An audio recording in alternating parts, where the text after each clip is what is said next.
Bom, então estamos aqui na CIAT, vamos fazer uma palestra e vamos falar sobre o mundo digital, civilização 2.0.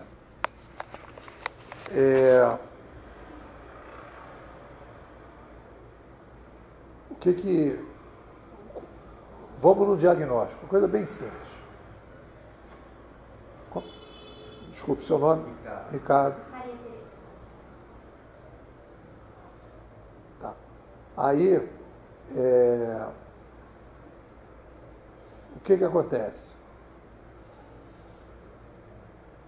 Eu demorei, eu trabalho no digital há 40 anos. Eu trabalhei no primeiro jornal de informática do país. Depois fui coordenador do primeiro provedor de acesso do país. E montei a primeira empresa de internet, de consultoria internet no país, em 95. Fiz projetos que sejam tudo. E eu criei uma missão na minha vida que eu quero entender o que está acontecendo. Eu não quero ganhar dinheiro, eu quero entender o que está acontecendo. Se eu puder ganhar dinheiro, maravilha. Mas eu quero entender. Falei assim, cara, eu quero entender. Aí comecei a estudar, fiz mestrado, fiz doutorado e tal, blá. E eu cheguei numa explicação. E eu vou passar essa explicação para vocês. É uma explicação que demorou, é muito simples, muito óbvia, mas demorei muitos anos para chegar, porque tudo que eu pensava, tudo que foi ensinado para mim, tudo que eu leio, não estava nessa direção. E aí eu cheguei, quando comecei a estudar, nos autores canadenses, que não tem ibope nenhum no mercado hoje, que há muitos anos atrás começaram a entender a civilização de uma outra maneira. Você está falando da civilização geral ou da civilização na área de informática? Civilização sapiens, ser humano. Você tem licença de pergunta? Claro. Enquanto você está? Com certeza. Você aceita? Não, obrigada. Você aceita? Não. Café não. Pelo amor de Deus. Pode falar. Então,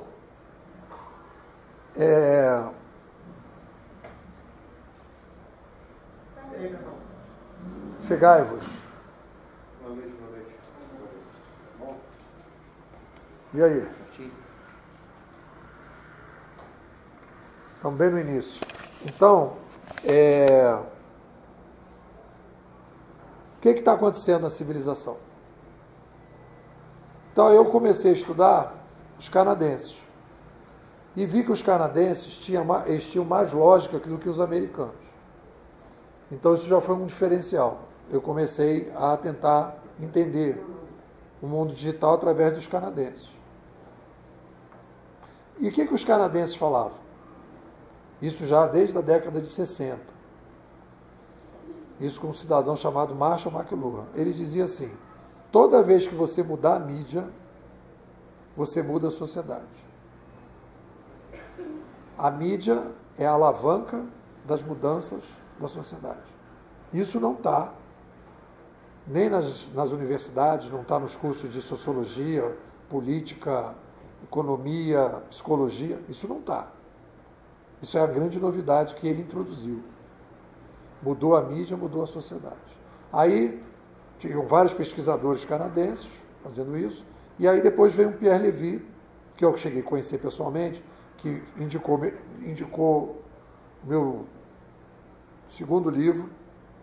O Pierre Levy fez a partir do McLuhan, o Pierre Levy foi fazer um estudo e dizendo, toda vez que você mudar a mídia, você muda a civilização. Ele já deu uma amplitude maior. Aí para você poder entender isso, você vai dizer, então vamos verificar se isso aconteceu no passado? Para não ficar, bacana, mas vamos ver o que aconteceu no passado? Então eles foram lá, né, e viram o seguinte, antes da gente começar a falar, a gente gesticulava. Quando a gente começou, e a gente gesticulava e a gente era nômade. O ser humano era nômade. E por que ele era nômade? Ele corria atrás de comida. Ia para lá, tinha bicho aqui, tinha bicho lá, então ele tinha que correr atrás de comida, ele não fazia comida. Então ele tinha que correr atrás. Quando ele começou a falar, isso está no livro do Harari, é a melhor coisa do livro dele, tem outras coisas que eu não gosto, mas essa é muito boa. Ele diz, quando o ser humano começa a falar, ele introduz a agricultura, porque ele sofistica a forma de falar. E a partir do momento que ele sofistica a forma de falar, ele permite que a gente pudesse começar a plantar. Porque tinha toda uma sofisticação de plantar. Planta dia tal, colhe dia tal, faz isso, faz aquilo, não sei do que. O ser humano passou a domesticar os animais, depois começou a falar. Então, a oralidade mudou a possibilidade do ser humano sobreviver. Aí a gente criou as aldeias. Então essa foi a primeira revolução de mídia da história. Passagem dos gestos para a oralidade. E se constata, o ser humano mudou. Mudou. A forma de sobreviver. Beleza. Vamos para a segunda grande revolução. Chegada da escrita manuscrita. Aí você chega, escrita manuscrita, qual é a diferença que tem depois que chegou a escrita manuscrita? Não mudou nada, cara. Aí você vai dizer, como é que é o nome daquilo que o pessoal hoje continua aí vigente? Bíblia. A Bíblia, em grego, quer dizer livro. E foi a Bíblia que permitiu a criação do monoteísmo. E o monoteísmo que permitiu a criação das religiões. Papel escrito, manuscrito. E as religiões permitiram que as aldeias que viviam brigando abraçassem um Deus único e começassem a interagir mais. Porque, você também está com esse Deus aqui? Então tu é meu amigo. E aí começaram, então faz o seguinte, você não planta feijão? Planto. Eu não planto arroz? Planto. Então vamos fazer um feijão com arroz? Vamos. Aí começou uma interação maior. Olha a mudança. E não só isso, os impérios depois, você imagina um imperador. O imperador domina uma região gigante. Antigamente não tinha como fazer isso, porque como é que o imperador dá uma ordem para um negócio que está a 300 quilômetros? O imperador disse isso. Disse? Disse mesmo? Você tem certeza que ele disse? Meu irmão, tu está mentindo, cara. Como é que eu vou saber que ele disse? Que tu é o cara do imperador? Não tinha como. Aí meteu o selo. Carta com selo do imperador, meu irmão, está aqui, ó. Cartório autenticado. O cara é... E aí, então, criou os grandes impérios. Os grandes impérios, só foram possíveis por causa da escrita manuscrita. A revolução que a gente fala, né, o renascimento grego, tem um livro do Havelock que ele fala que a Grécia, aquele renascimento grego foi em função do alfabeto grego, que permitiu que as pessoas pudessem ali começar a produzir aquela quantidade de livros ali. Então, a segunda revolução, manuscrito. Faz sentido? Faz sentido. Aí nós vamos para a terceira revolução. Revolução da prensa, 1450. Quando surge, Gutenberg começa a imprimir. Aí isso não mudou nada do mundo. Mas aí já deu um grande, né? Porque aí você tem... Do início da escrita para 1450 E esse período foi um período grande. E esse foi um período que a escrita manuscrita ficou restrita e ninguém falava nada. Tanto que a Bíblia era em latim e ninguém tinha acesso. O padre falava lá e todo mundo, tá bom, é assim. Ninguém lia, que nem que sabia ler. Foi justamente em 1500, não sei se vocês já viram esse filme no YouTube, tem no YouTube, dublado, que aparece o filme do Lutero. Lutero foi o primeiro renascentista da Revolução. Que aí o Lutero pega e diz assim, cara, vamos traduzir a Bíblia e publicar. E aí o nego não queria que ele fizesse isso. E aí ele criou aquele modelo do lado de cada igreja evangélica lá, protestante, tinha uma escola. E as crianças começaram a estudar. E ali surgiu a escola. E aí surgiu o Renascimento.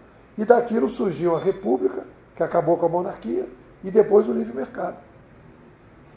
Provocado por quê? Pela possibilidade que a prensa deu para a sociedade. Mudou a mídia, mudou a sociedade. E agora a gente está vendo uma nova revolução, que é a revolução digital. De novo, mudou a mídia, está mudando a sociedade. Então... A quarta é a digital. Caraca, então também teve um pulo... Demorou. Muito grande. Demorou. Então não é uma coisa que acontece sempre. E por isso que é uma dificuldade que a gente tem de entender o cenário, porque não são mudanças que acontecem de 10 em 10 anos. São mudanças que acontecem, são milenares. Seculares. E aí a pessoa não percebe que está mudando uma coisa grande, porque é muito grande a mudança. Bom. Não tem noção que nós estamos vivendo o boom dessa mudança, né? Estamos no início. Nossa geração. Estamos no início. Estamos no início. Não, mas vocês vão ver o quão positivo vai ser tudo isso, do meu ponto de vista, né? E, bom, então isso aí é a teoria dos canadenses. Para mim, quando eu li tudo isso, eu falei, cara, isso para mim faz sentido.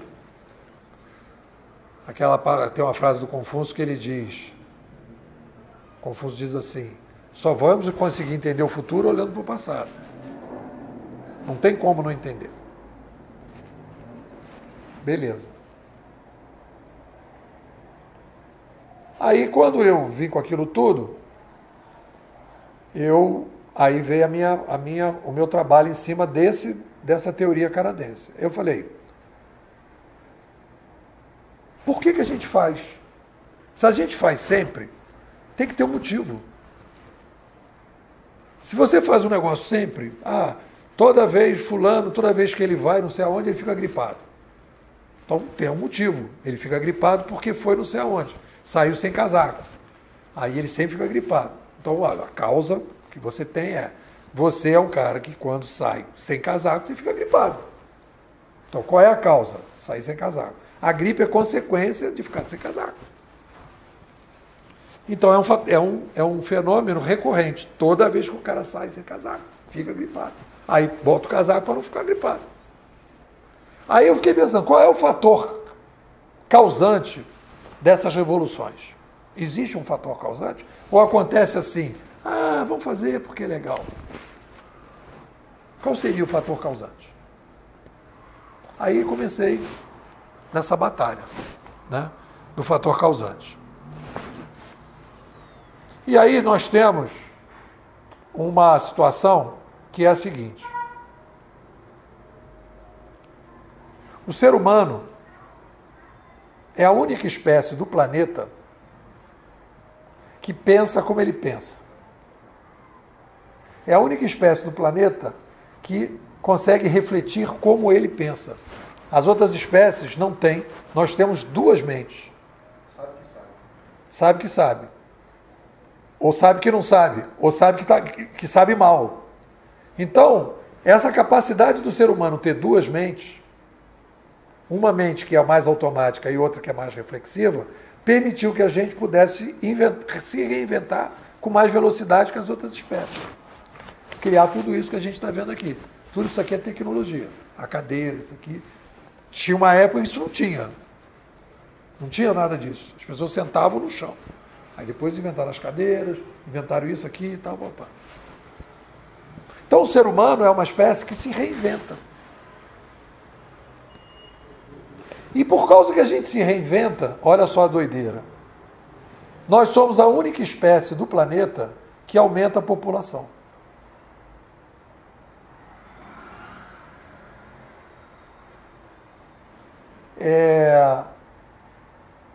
Eu costumo contar uma historinha que é a seguinte. Você tem um cara que está morando no Rio de Janeiro, lá em Copacabana. sozinho, solteiro, num kitnet pequeno. Aí quando ele toca a campainha, aparecem 7 parentes aqui de Teresópolis para ficar na casa dele o fim de semana. Então tinha um e aí aparecem 7. Quais são as crises que ele vai ter que administrar nesse kitnet no fim de semana? Tereza, qual seria? Me diz aí. Os problemas que eles vão administrar. Problema de comida? Comida, que mais? Dormitório, banheiro. Garagem. De cada um desses. Pois é, então você vê, era 1 e aí passou para 7, para 8. Né? Então, você criou um problema de complexidade naquele kitnet que você não tinha quando era um só. Se eu perguntar para vocês quantos habitantes tinha na Terra em 1800, alguém sabe? Chutem. 1800. Quantos habitantes? Isso aí é uma projeção ou tinha... Não, Hoje teve um tem censo. Tem um censo, né? Na época de 1800. Quanto tinha? Isso é na faixa de 1 milhão. 1 mi? Na faixa de 1 milhão. 1 bilhão. Eu ia falar um cara. 1 bilhão. Nós temos 7 bilhões hoje. Agora é 8. 8 já. Então, olha só, nós tínhamos em 1800 1 bilhão.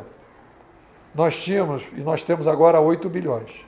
Então, era um cara sozinho no kitnet e a gente passou para 8 caras no kitnet. Então, o que aconteceu? A gente aumentou a complexidade.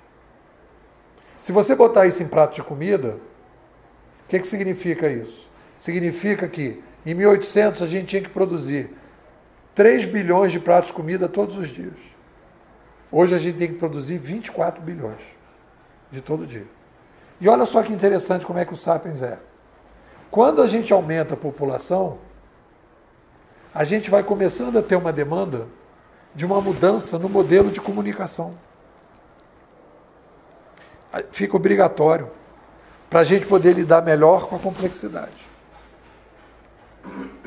E quando a gente muda a comunicação, a gente cria a necessidade de criar um outro modelo de administração, de cooperação. Isso é uma regra.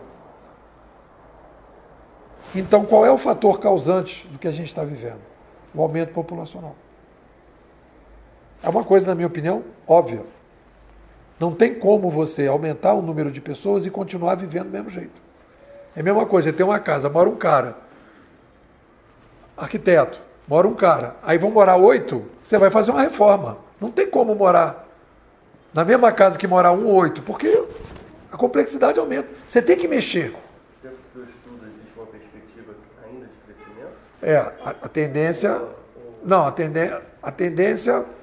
Crescendo ou não a população agora, a gente, nos últimos 220 anos, a gente saltou 7 vezes. Não sei, mas daqui para frente, qual é a tendência? Será que tem... Talvez não seja um aumento tão grande como agora, mas ele já aconteceu. Já aconteceu. A gente está vendo reflexo Do que aconteceu. Mas assim, quem pesquisa falou que a tendência agora é decair. Mesmo que decaia, a gente tem o déficit de 1 para 7, de 1 para 8. Se você pegar o Brasil, e aí olha a situação do Brasil. O Brasil em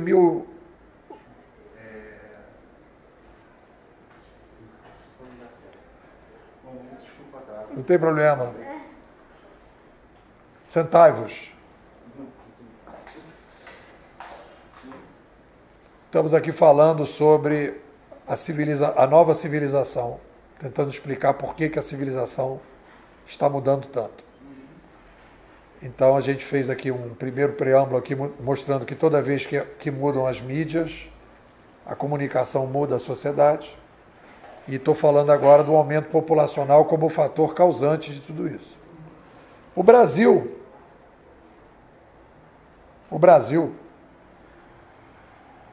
30 milhões em 1900. Nós saltamos para 210. Então, o Brasil cresceu 7 vezes. 7 vezes. Então, o que acontece? Quando você aumenta a população, aí vamos fazer aqui um desenhozinho.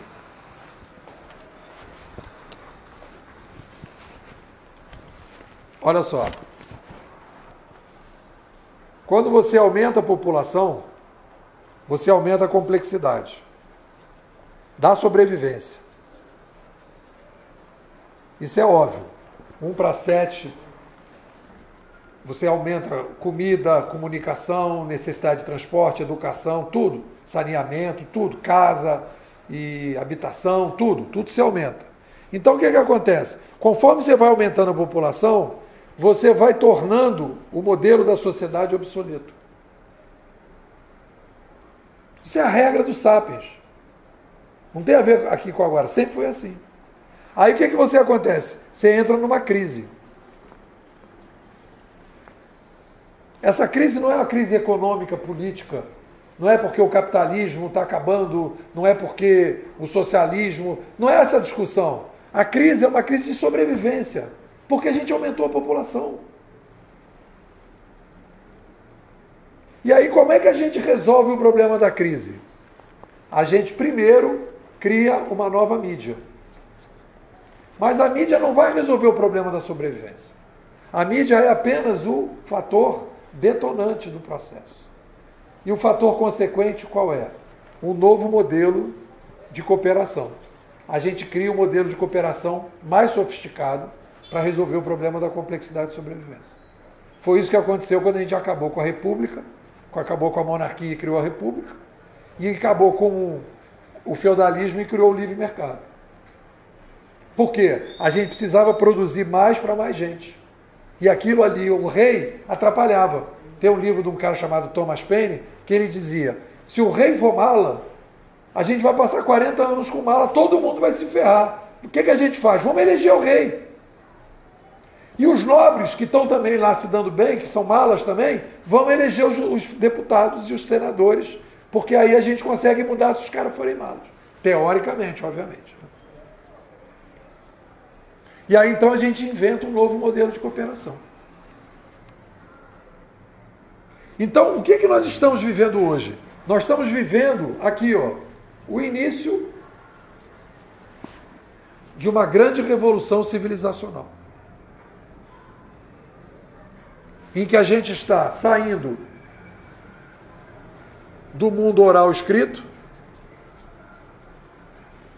e indo para o digital. Não é uma revolução tecnológica, é uma revolução da sobrevivência, movido com a possibilidade tecnológica. Então a gente não vai implantar tecnologia, nós vamos mudar a forma como a gente sobrevive. Ou seja, nós vamos mudar? Não, nós já estamos mudando. Esse modelo de cooperação tem alguma coisa a ver com o movimento libertário?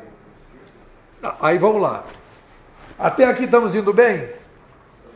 A senhora está entendendo tudo? Como não? Você veio aqui para entender.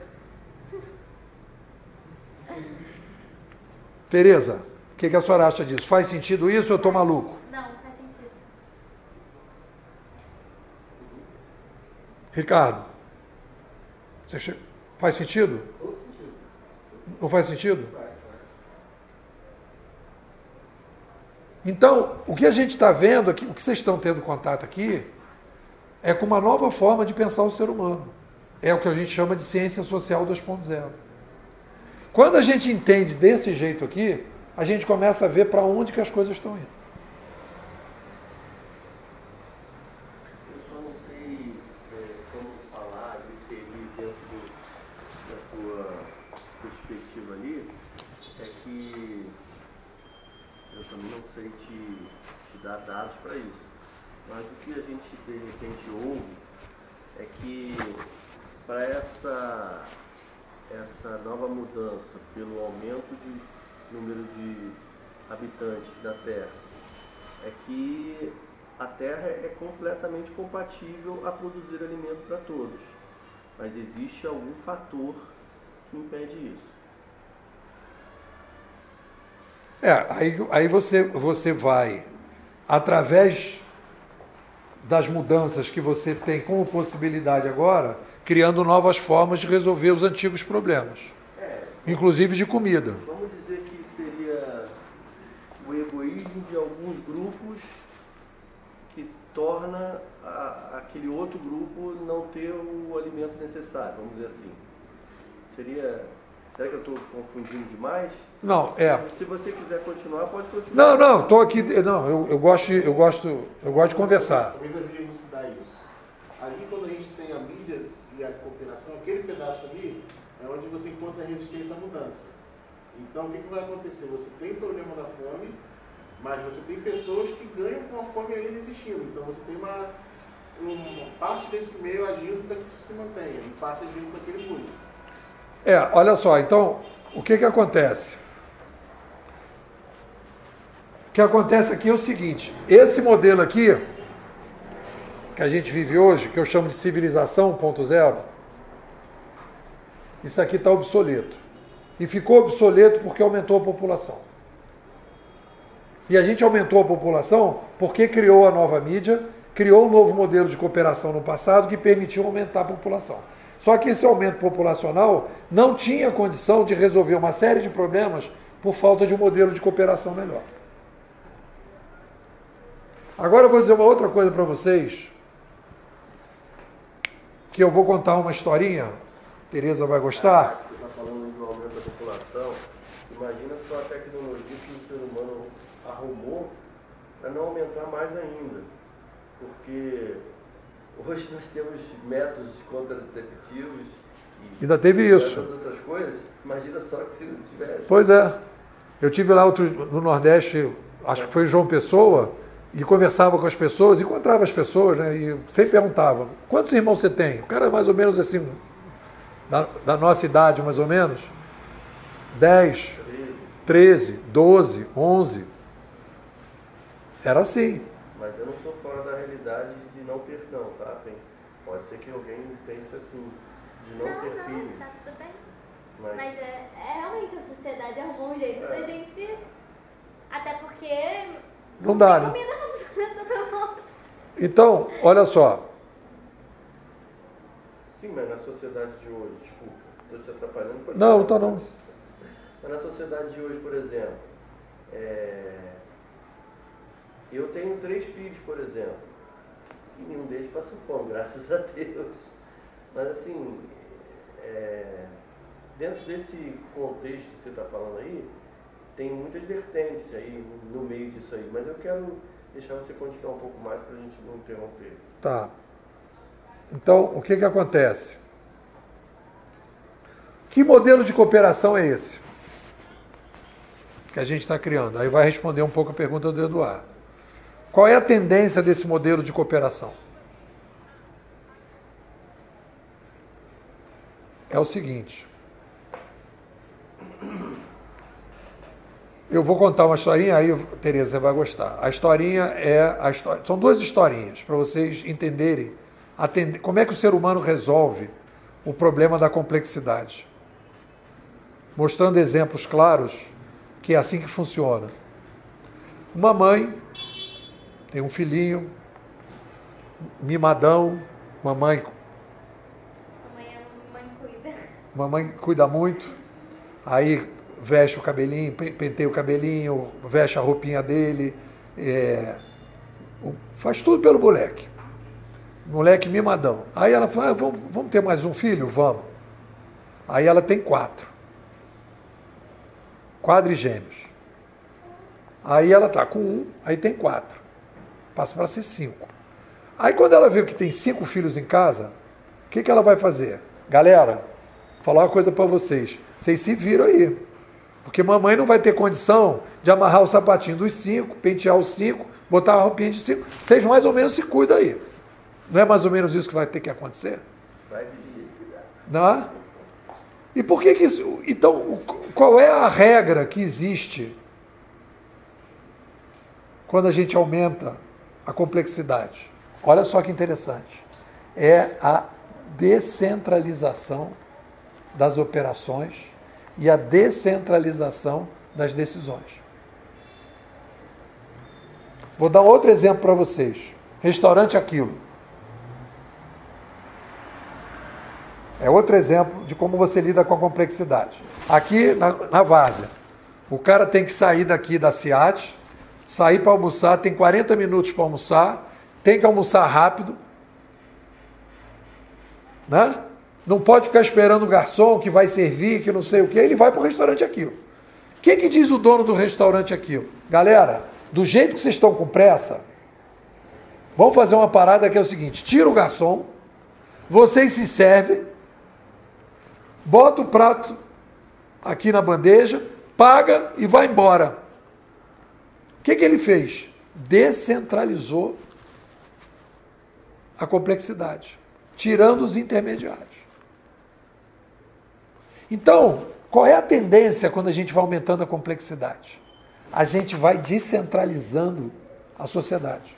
É a única forma sustentável da gente poder resolver o problema da complexidade. Então, o restaurante Aquilo é um exemplo, essa senhora é outro exemplo. Se a gente olhar, por exemplo, para o passado, houve a descentralização, deixa o pessoal ler a Bíblia, deixa o pessoal ler direto as coisas, deixa as pessoas decidirem quem é o rei, deixa as pessoas poderem escolher, acaba a escravidão para as pessoas poderem escolher aonde vão morar, o que vão comer, em vez de ficar esperando o senhor dos escravos dar a carteira assinada para a galera. Descentraliza. Então, qual é a tendência que a gente tem quando a gente tem uma revolução dessa? No passado, quando se aumenta a população, não tem nova mídia, a tendência é centralizar. Quando você tem a nova mídia e você começa a poder ter novo modelo de cooperação, o novo modelo de cooperação é descentralizado. Por que o Uber dá certo? Me trouxe aqui o cara. A cooperativa de táxi tinha 200 táxis, não podia crescer além daquilo. Se você não gostasse de um motorista, o que você fazia? Não tinha o que fazer. Agora você dá estrelinha. Você reclama. E aí o algoritmo avalia se o cara tem ou não qualidade para ficar ali. E isso vale para tudo. Mercado Livre, Airbnb, qualquer vídeo no YouTube, iFood, tudo você tem como avaliar. Você está descentralizando a coordenação. E a tendência é descentralizar mais ainda. Cada vez mais. Porque, assim, por exemplo, o Uber, a decisão é descentralizada, mas é uma empresa descentralizada. Já tem projetos hoje que, assim, smart contracts e tudo mais, que aí já entra numa outra seara. É blockchain. Que aí já é. É isso aí. Não tem nem preço. É por isso que eu estou falando, é a revolução da revolução. Então, galera, o que eu estou dizendo para vocês? Nós estamos à beira, né? A gente está saindo, né? Estamos entrando numa nova civilização. O modelo de cooperação é um modelo de cooperação mais descentralizado, que permite a gente lidar melhor com a complexidade.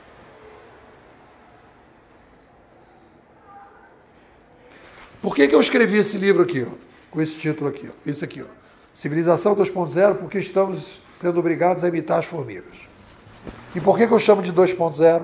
Porque eu diria que o Gestos foi a civilização 1.0, a oralidade 1.1, a manuscrita 1.2, a escrita impressa 1.3.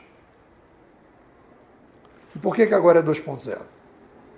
E por que não é 1.4? Aí nós vamos entrar na coisa mais bizarra que a gente chegou à conclusão. O que acontece?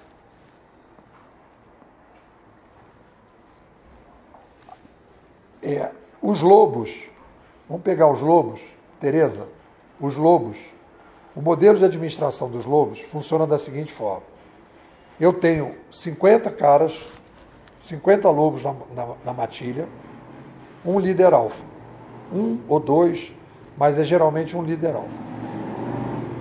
O líder alfa coordena a matilha através de sons. Então, vamos lá, olha aqui a historinha, olha o triângulo. Olha o triângulo da sobrevivência dos lobos. Eu tenho 50 lobos, eu tenho um modelo de administração líder alfa, e eu tenho aqui som. Então, isso aqui cria um triângulo que é relacionado. O som permite que o líder alfa possa coordenar no máximo 50 lobos. Se eu passar de 50, divide. Como é que é o modelo das formigas? As formigas têm milhões de membros, milhões. Tem um modelo de administração, não tem líder alfa. Não tem líder alfa. Ela tem o modelo que é rastro. Ela não opera com som, a formiga.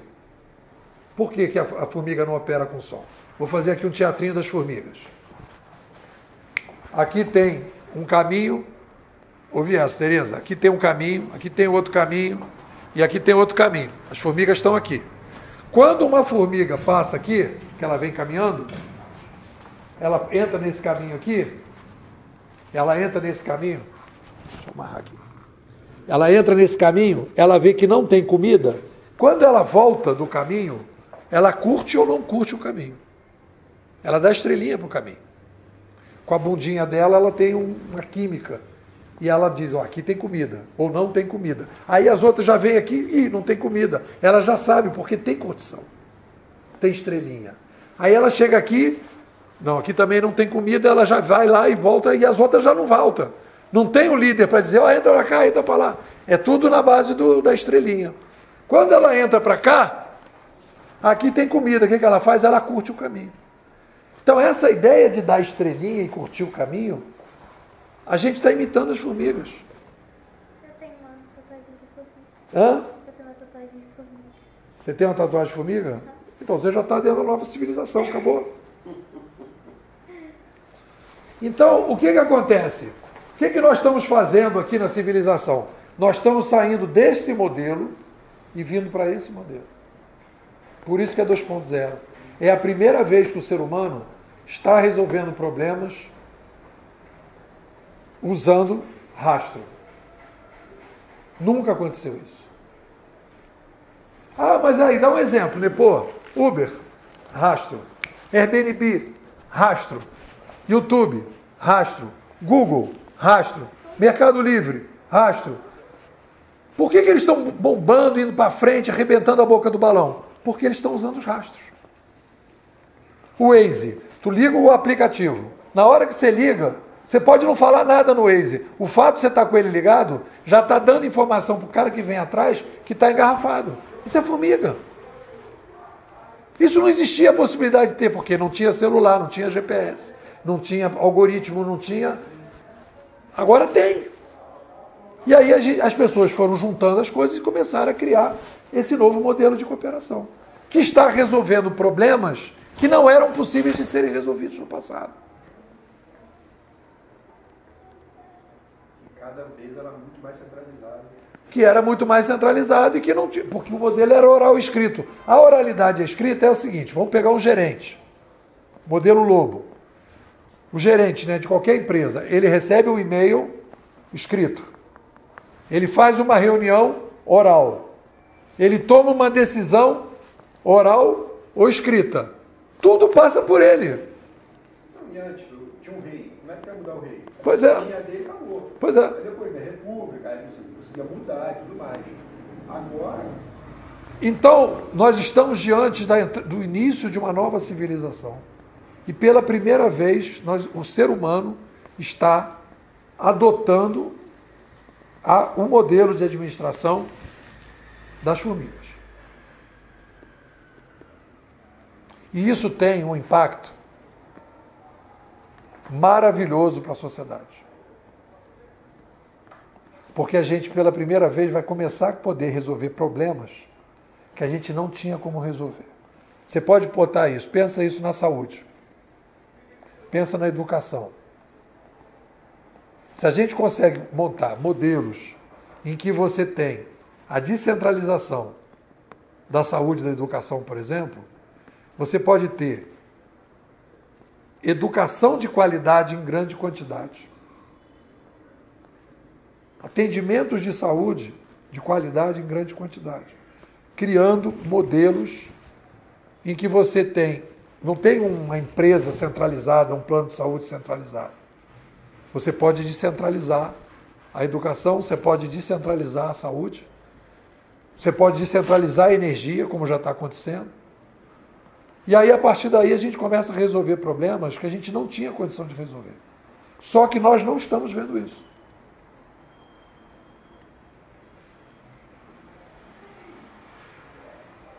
Vários problemas da cidade, por exemplo, de Teresópolis, podiam ser resolvidos a partir da descentralização. Para a gente fechar e vocês perguntarem. Aí o que acontece? Essa passagem do modelo lobo para a formiga está vendo em duas etapas, foi isso que o Eduardo está falando. A primeira etapa é a uberização. Aí há uma crítica, e eu concordo com essa crítica, apesar de bater palma para o Airbnb, para o Uber, para o YouTube, eu bato palma porque eles resolveram problemas. Hoje você tem acesso a vídeos que nunca podiam ter tido acesso, TikTok, tudo maravilhoso. Só que isto está entrando em crise por causa da centralização das plataformas. Então, a tendência da revolução dentro da revolução é o surgimento de modelos parecidos com o Uber, mas não mais com uma plataforma centralizada. É no modelo Bitcoin. Como é que é o Bitcoin? O Bitcoin não tem uma plataforma central. As pessoas criam servidores, os servidores rodam os sistemas e você não tem, então, uma empresa mandando em tudo. O cara cria o ecossistema e o ecossistema se resolve. Como é que isso se dá? Por exemplo, no caso do Uber, objetivamente, o Uber hoje cobra 25% de um motorista. No Uber Chain, você vai ter 3% que o motorista vai pagar dentro do Uber Chain, e não 25%. E não vai ser uma empresa centralizada, é um ecossistema. E aí, então, você tem um preço de carro mais barato do que você tem hoje, o motorista ganhando mais do que você queria ganhar hoje. E essa taxa pode ser flutuante. É flutuante conforme... O cara vai receber em cripto. Pode receber... A tendência é você ter... Então, eu conversei aqui com o Felipe, aí eu vim trazer aqui para a SEAT, mas o evento, de repente, a gente vai falar sobre tudo isso aí num café, aquele café que tem, mas aqui foi só uma preparação. Eu vim trazer aqui essa pesquisa que eu estou fazendo. Essa pesquisa, eu estou fazendo ela desde 2006, e essas conclusões foi a partir de muita produção, muita conversa, muita discussão, muita leitura, e a gente chegou a essa coisa simples, para mostrar a tendência. Isso marca, não vou dizer que vai mudar a sua vida, o jeito da sua empresa, mas, por exemplo, quem tem filho tem que pensar nisso. Tem que pensar nisso. Porque o filho vai viver numa sociedade que não é igual à nossa sociedade. Ele vai ter que se preparar para viver num mundo mais descentralizado. Ele tem que ser muito mais responsável que nós fomos. Ele tem que ter um propósito. Ele tem que... Daqui a 5 anos vai estar muito diferente. Não, eu sei, vai estar muito diferente, mas o cara vai dizer, não, eu estou para me aposentar, então... Mas o filho dele vai pegar essa barreira toda. E as escolas não estão preparando a garotada para esse novo cenário. A pessoa tem que ser muito mais criativa, tem que ter uma capacidade abstrativa muito maior, tem que saber filtrar a informação, tem que ser empreendedor. Porque hoje você arranja um emprego, a estrutura da empresa é assim, o dono cuida do mercado e você trabalha para o dono. Só que o cara hoje, que nem você, já está, por causa da Tereza, já está trabalhando direto para o mercado, com 19 anos. E qual foi a formação que você teve na escola? Nenhuma. Então você vai... Muita relação por fora. Pois é, então ela vai correr atrás e tal. E a escola precisava, teoricamente, preparar a garotada para o novo mundo. E a escola está preparando as pessoas para o mundo que está acabando. Eu acho que até quando a gente fala de empresa, eu ando conversando com algumas pessoas da minha idade, enfim, estando nesses cursos, enfim, o objetivo do empreendedorismo agora é fazer como se, eu já tenho uma empresa, fazer como se a Maria Sofia fosse sentir-se dona da empresa. Então ela tem que pensar como uma dona de empresa. Então acho que vai ficar ainda mais difícil exatamente por isso. Se tu não pensar como dona de empresa, se tu não tiver essa mentalidade, tu tá fora. A mentalidade que eu chamo é o seguinte: a gente tem que olhar para a nossa vida, de certa forma, como uma startup. E você tem que encantar cliente. Você tem que saber o que é isso, né? Você tem que ter a tendência é você ter que ser muito mais missionário que nós fomos, né? Porque você vai ter que o tempo todo estar ali refazendo. Aí você tem, por exemplo, aquele livro e teve até no Rio agora, do Uri Levine, sobre o cara que fez o Waze.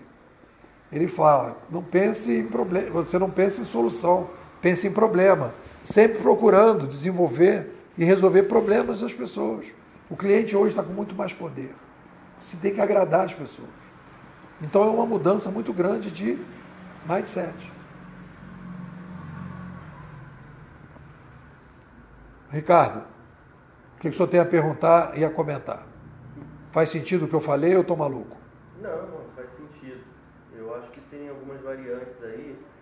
Eu não quero de maneira nenhuma que vocês pensem que eu quero levantar polêmica aqui, mas eu acho que, por exemplo, dentro dessa descentralização que você falou aí, tem uma coisa chamada poder política que influencia nisso. Eu não estou querendo levantar polêmica de direita, esquerda, nada disso, mas os governos mais, vamos dizer assim, de esquerda, mais para o socialismo, tende a centralizar cada vez mais isso. Então, existe essa guerra ainda mundial, de ainda poucos ainda sobrevivendo nessa questão da centralização, que você falou ali. Porque um governo mais autoritário, vamos botar aqui uma Coreia do Sul, por exemplo, que é assim que a gente vê, Coreia do Sul não, Coreia do Norte. Ela tem essa tendência a centralizar e não abrir como você está falando ali. Parece que não está criando esse novo modelo de cooperação. O que eu vejo assim, por exemplo, aí você está falando aí, é engraçado, a gente está prestes a uma eleição agora que a gente vai ter, né? E eu não estou nem acompanhando muito Teresópolis, estou acompanhando São Paulo, que é o que está mais na mídia no momento, né? Vamos dizer assim. E aí lá tem esse candidato, polêmicos para um, idiotas para outro, sei lá o que quiserem falar. Ele, na minha concepção, está querendo descentralizar. Ele está querendo criar uma forma daquilo que ele prega lá, vocês sabem de que eu estou falando, né? Uma forma da pessoa se desenvolver, né? Criar os seus próprios caminhos, né? De ter seu próprio emprego. E acho que eu não sou da área de digital não, tá? Eu sou, como você sabe, arquiteto. Mas criar os seus próprios empregos, né? Criar seus próprios caminhos. E talvez dentro dessa linha de, você falou, que as formigas fazem, né? Como é que é? Rastro. Dentro da linha de rastro, né? Só que ele pode ser um organizador para a linha de rastro. Um exemplo que eu estou dando aqui. E assim, uma outra coisa que eu gostaria de colocar, depois eu gostaria de ouvir todos também aí, que você vai dar a oportunidade, essa descentralização. Eu sou um cristão, tá?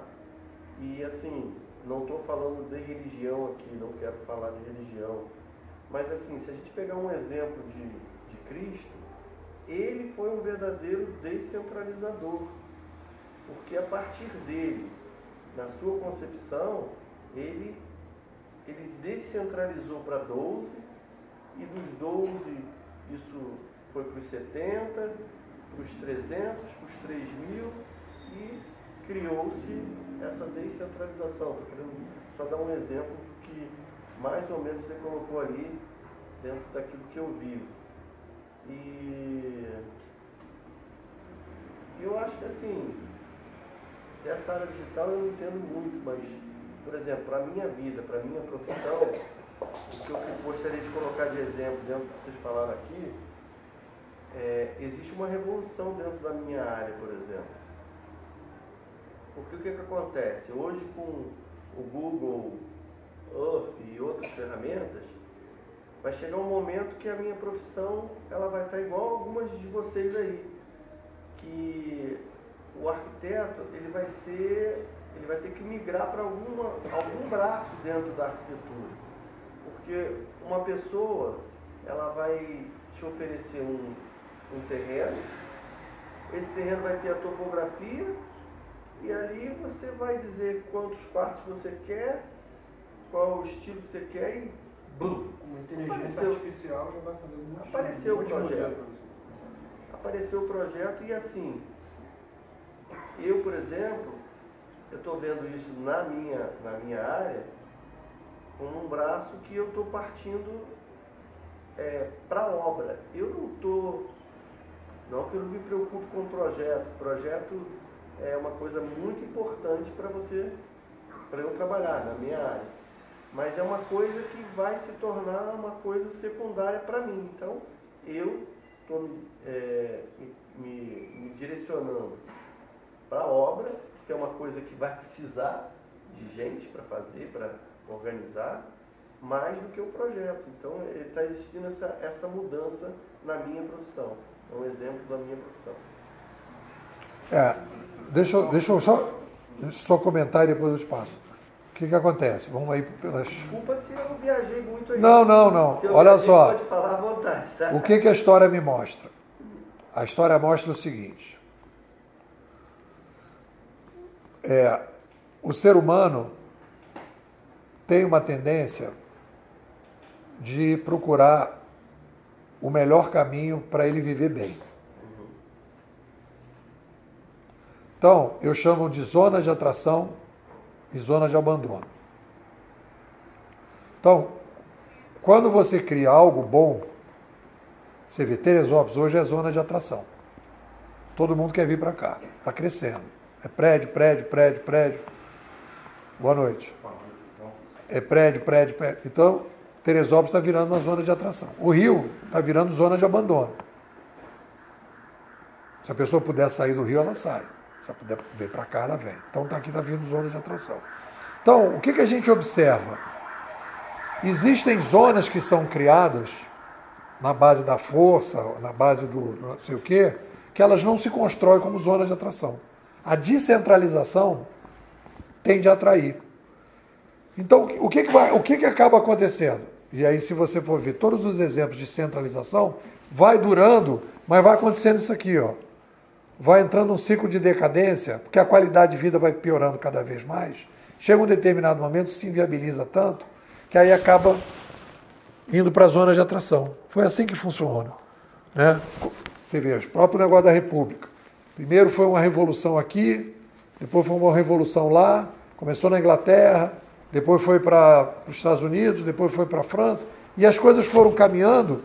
Hoje, praticamente, todos os países do mundo, praticamente quase todos, são repúblicas. Todos eles operam no livre mercado. E na hora que começou, foi uma brigalhada danada entre monarquistas e republicanos. Foi uma brigalhada danada, não foi pouca coisa. Se você pegar a questão aí dos protestantes, hoje evangélicos, também foi uma brigalhada danada. Quando o Lutero começou aquele papo, morreu muita gente ali na Alemanha. E o Lutero propunha o quê? A descentralização da Igreja Católica. As pessoas terem acesso à Bíblia, traduzir a Bíblia, e as pessoas poderem interpretar a Bíblia de cada jeito. Hoje você tem várias interpretações, e cada interpretação dessa é um ramo lá da Igreja. E até a Igreja Católica pegou essa ideia também, né? Porque agora até nós católicos também temos Bíblias na nossa casa. Então, foi algo que aconteceu para eles. E aí você teve uma disseminação. Então, a zona de atração, ela se valida sozinha. Isso é um aprendizado, e isso é uma coisa que me dá muito otimismo em relação à sociedade humana. Porque o ser humano não é otário. Se você dá duas opções para ele, ele olha, eu não estou falando daquele cara que tem a cabeça, né? Estou falando assim, um ser humano simples. Ele olha, aqui eu vou gastar tanto e esse mercado é aqui. Isso aqui eu vou gastar tanto, esse mercado é aqui. Claro que vai ter 10% que vai comprar aqui, mas 90% vai correr para lá. Foi o que aconteceu com o Uber. Todo mundo, quem que ficou no táxi? O pessoal mais velho, que não tem celular, que tem dificuldade, etc. O resto, todo mundo está de Uber. Meu pai era taxista. Pois é. Todo mundo está de Uber. Só um ponto aqui que eu acho o seguinte, até esse exemplo que você viu, a questão, a descentralização hoje é uma coisa muito disruptiva. É que nem o exemplo do Uber. Assim, é um modelo que todo mundo coopera e todo mundo utiliza. Então, assim, não tem essa coisa de, o governo, é acima disso. Então, um exemplo que a gente teve até na época, quando 15 anos atrás, você vai falar para um taxista, a gente vai ter um negócio novo que uma pessoa vai pedir no aplicativo aqui no celular, vai chegar um carro, você vai entrar, vai te levar a tal lugar. Não, mas tem lei que proíbe, não pode ter a lei de táxi para fazer. Chegou, não teve lei, não teve nada, acabou com tudo, entendeu? Então, hoje também, assim, essa questão da descentralização é tão difícil da gente entender porque é uma coisa que a gente não vive hoje. Assim, já existe um modelo, por exemplo, tem o nosso TR, não sei se vocês ouviram falar, que é uma rede social descentralizada, ou seja, se a pessoa quiser postar qualquer coisa, vai postar, não vai ter censura. E por quê? Não tem uma empresa, uma entidade que está coordenando aquilo ali. Todo mundo participa do modelo de blockchain, que vai servir, vai prover poder computacional para aquilo ali se manter, e todo mundo acessa e todo mundo mantém. Entendeu? Então são coisas desse tipo que vão começar a acontecer, que já estão acontecendo na parte financeira, né? Que é a Bitcoin, a blockchain como tudo. 25 de março, por exemplo, o camelô que faz negócio com o chinês não aceita mais dinheiro, não aceita mais dólar. É tudo TEP. É dólar cripto, que vai para lá, vai para cá, não aceita mais dólar.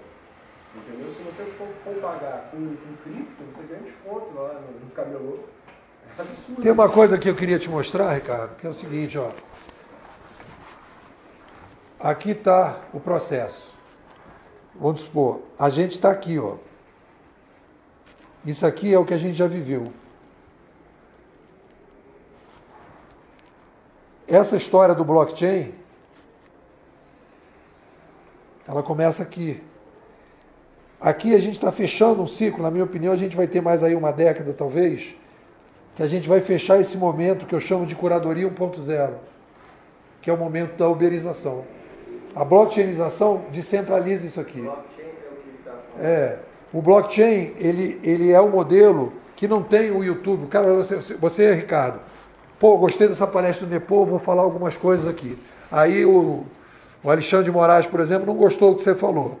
Liga para o YouTube, quem que é o dono aí? Fulano, tira o vídeo do Ricardo. É o CNPJ do YouTube no Brasil. Aí vai lá, Polícia Federal, tirou o teu vídeo. Aí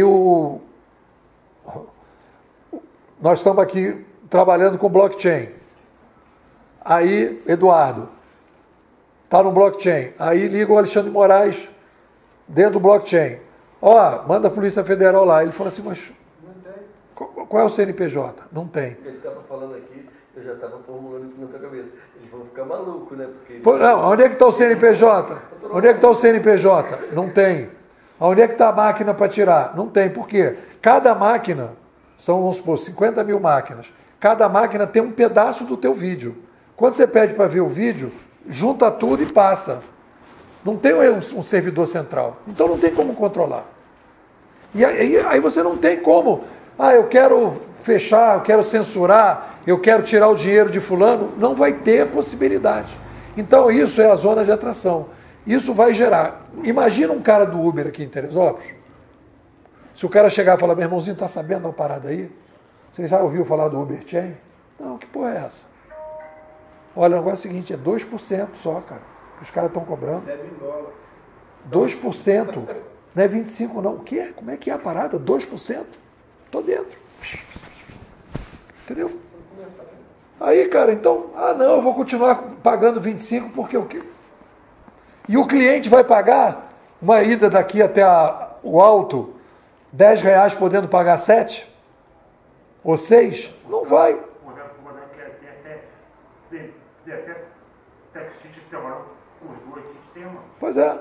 Uber e táxi. E aí você, então isso é a zona de atração. No momento que começa a operar, aquilo vai. Então, isso que você está falando, mas existe. Cara, isso aconteceu também no passado. Protestantes versus católicos, monarquistas versus republicanos. Cara, naquele filme do Lutero, não sei se você já viu, o Lutero foi sequestrado por um príncipe lá que era a favor dele, jogou ele num castelo para ele não ser morto. Porrada estava comendo, cara. E aquilo que ele queria, descentralizar. Ele queria descentralizar exatamente. Aí quando você falou, né, da descentralização, ali toda a estrutura da religião, teve um período que o pessoal centralizou aquilo. Tem uma cena nesse filme que é maravilhosa, que é um cardeal dizendo, olha aí o Papa, esse aqui gostava de mulher, esse aqui gostava de guerra, esse aqui, mostrando que os cardeais, os papas todos, tinham se perdido. E vem... Sempre numa mudança de mídia para a cooperação, você quer dizer que existe algum confronto? Com certeza, é a velha ordem contra a nova ordem. Só que qual é a vantagem da nova ordem? Ela é mais eficaz, ela é mais barata, ela é mais eficiente. E mexe com o poder. Mexe com o poder daquele que não quer que mexer. Exatamente, aí você tem a briga. E aí você vê toda aquela confusão que acontece. Desculpe. Como é teu nome? Saulo. Vou tentar dar minha contribuição agora, só não vou falar da parte religiosa, porque eu acredito que essa parte está bem esmiuçada.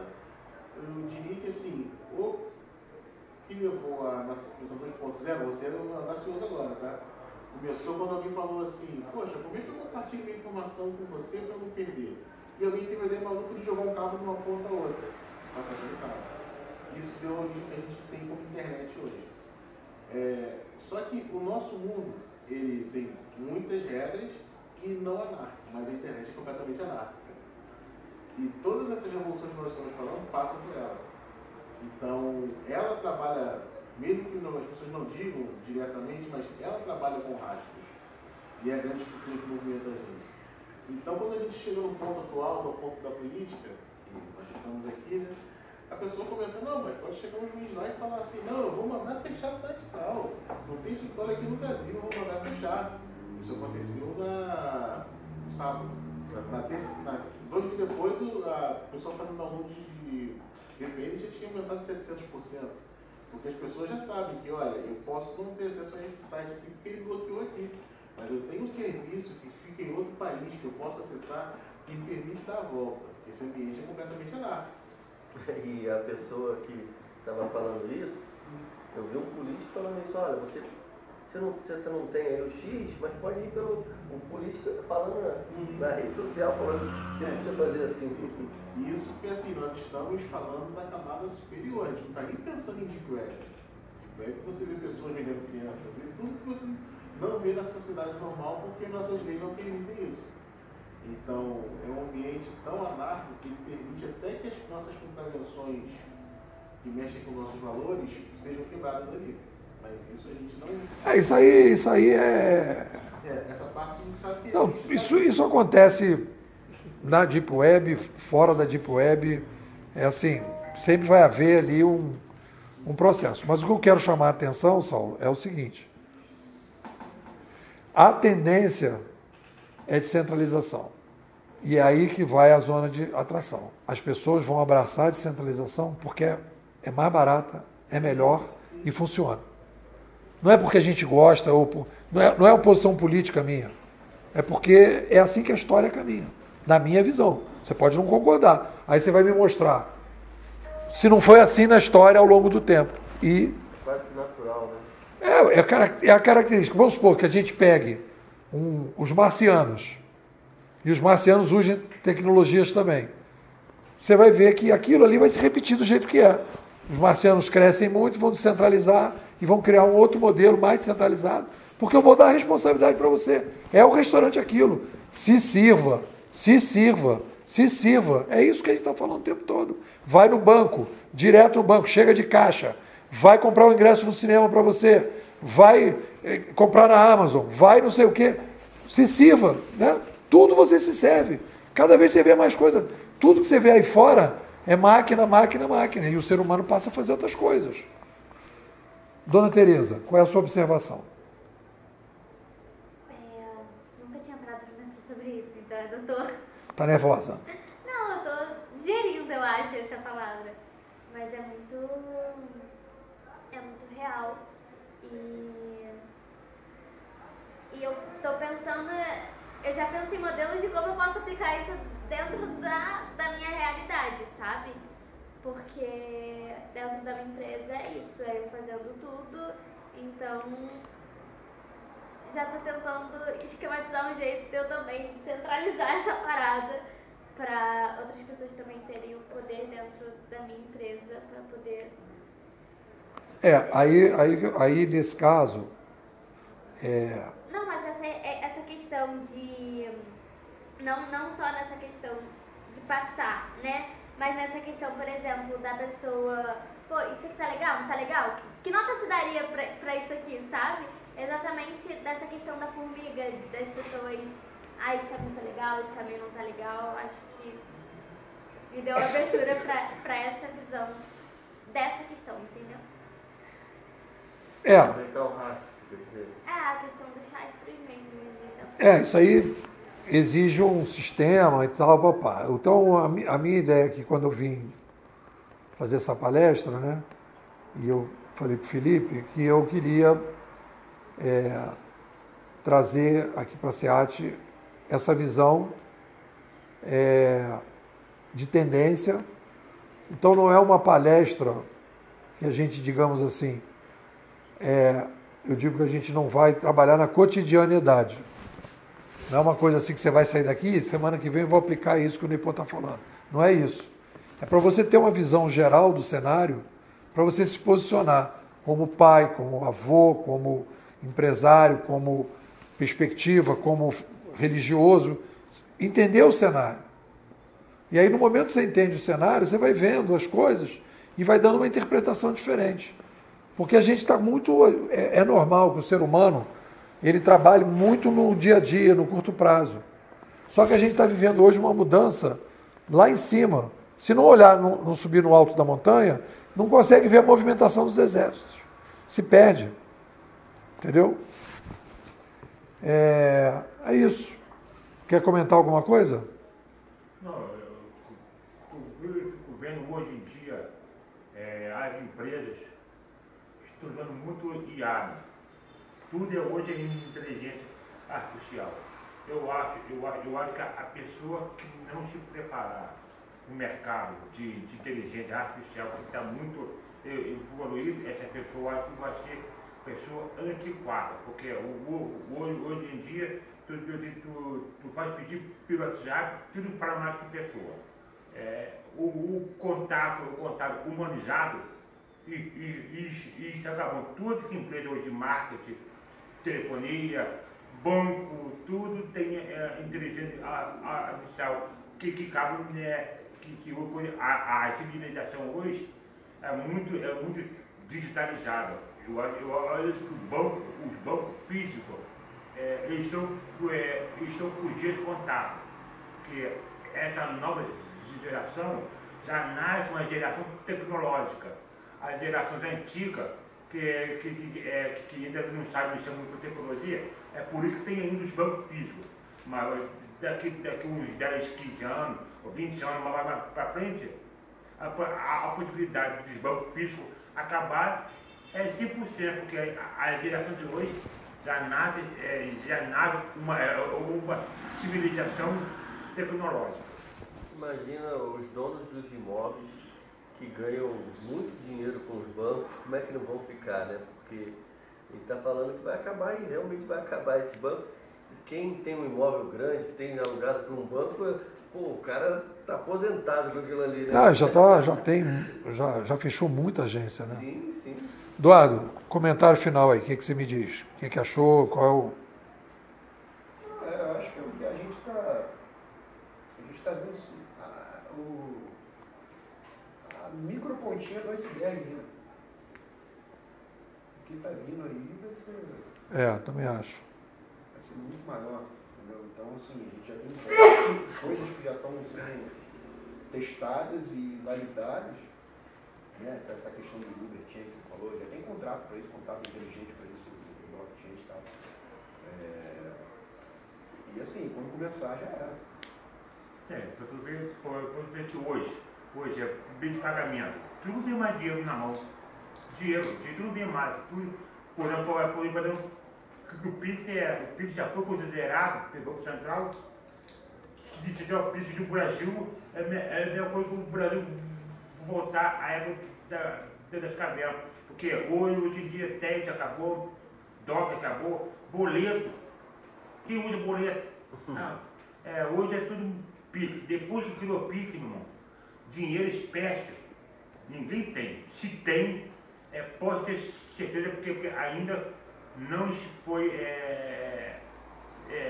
não conheceu a civilização tecnológica ainda. O pessoal mais antigo, né, mais velho, acaba resistindo um pouco, né? E mais a tendência é cada vez...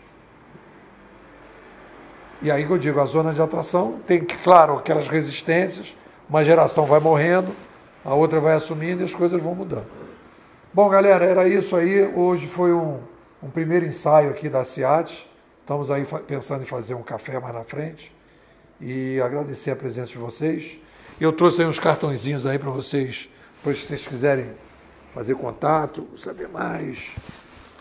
Trouxe também uns livros aí, se alguém tiver interesse em levar um livro aí, eu peguei os livros da Amazon, vou cobrar o preço que está na Amazon. É o mesmo, cara? É o mesmo, só que está com cores diferentes. É isso. Obrigado.